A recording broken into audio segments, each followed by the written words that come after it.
ಇವತ್ತಿನ ಕೆಲಸ ತೋಟದಲ್ಲಿ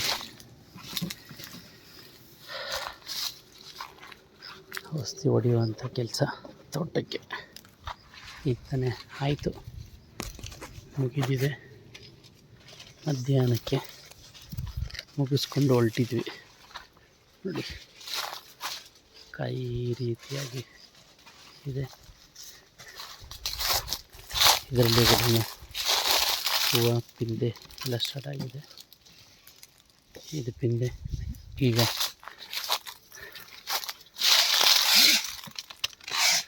ರೋಗ ಬರೆದಿದ್ದಂಗೆ ನೋಡ್ಕೊಳ್ಳೋಂಥ ಜವಾಬ್ದಾರಿ.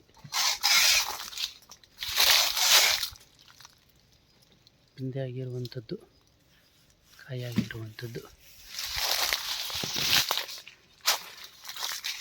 ಜೈ ರೈತ.